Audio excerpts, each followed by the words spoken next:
William Gibson's Neuromancer is what happens when someone spends too long staring into a CRT monitor at 3 a.m., drinks too much coffee, and decides to write scripture for the techno-apocalypse.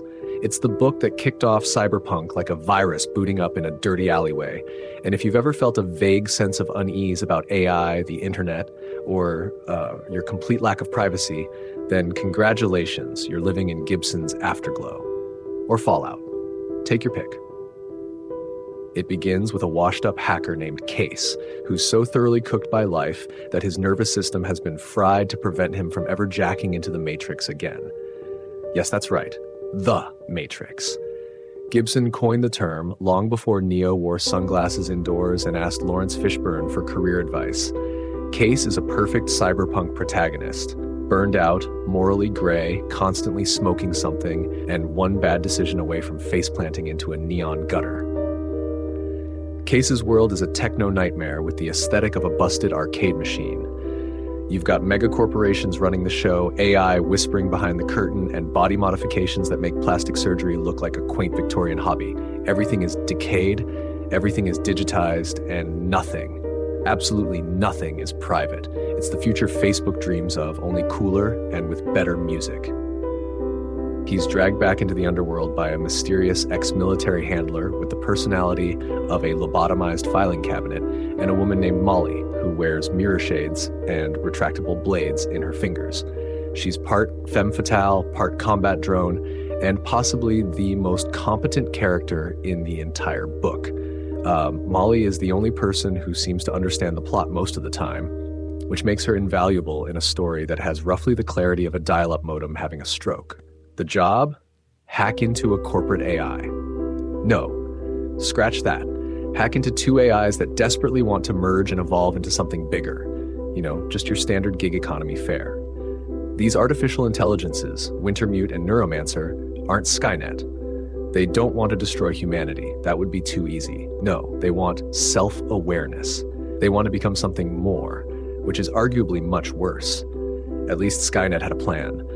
These two are just lonely gods trying to complete themselves through us. Romantic, really. In a Nietzschean end-of-the-world sort of way. Wintermute, the main puppet master, uses people like meat chess pieces.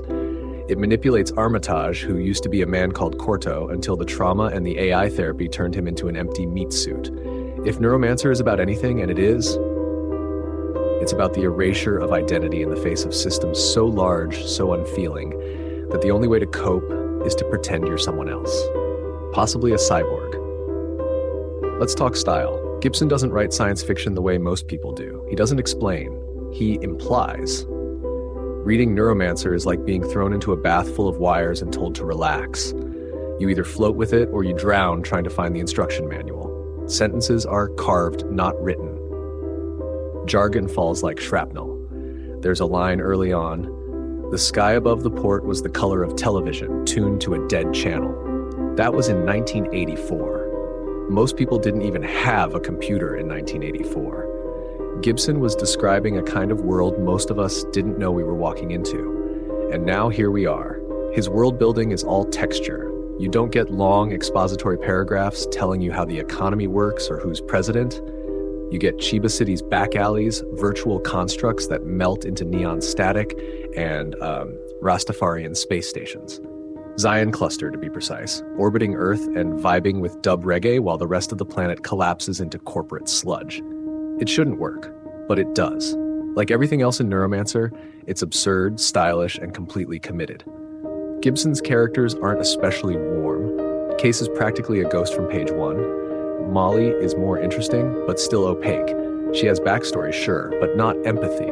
That's not a flaw. That's the point. This is a world where emotion is a liability, where being human just means being vulnerable to the next upgrade, where trust gets you killed and connection is something reserved for data ports. And yet there's poetry to it.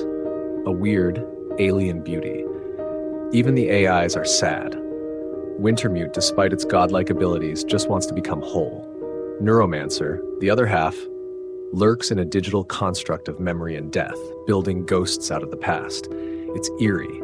It's philosophical. It's kind of like therapy if your therapist was the internet and you were made of code.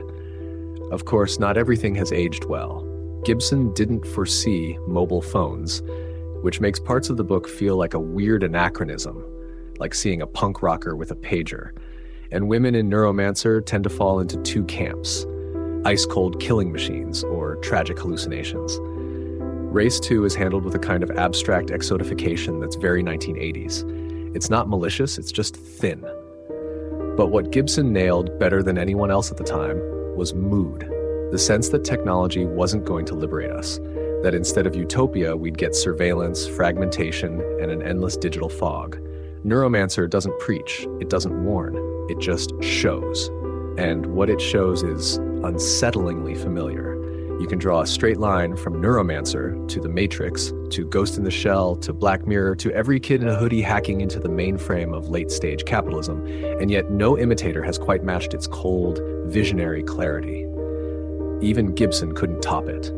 He wrote sequels, Count Zero, Mona Lisa Overdrive, but Neuromancer remains the one people whisper about in hushed tones like it's a digital relic containing forbidden knowledge. In the end, Neuromancer is less about plot and more about sensation. It's about the feeling of jacking into something bigger than yourself, losing your edges, and wondering whether what's left is still you. It's about ghosts in machines, both literal and metaphorical, and it's about the bleak poetry of a future where everyone's wired in and nobody's really there. It's not a comfortable book. It's not a cozy book. But it is a vital one. So if you haven't read it, you probably should. Not because it'll teach you how to live, but because it'll remind you what it feels like to be a human being in a world that no longer needs us. And that, my friends, is the most cyberpunk thing of all.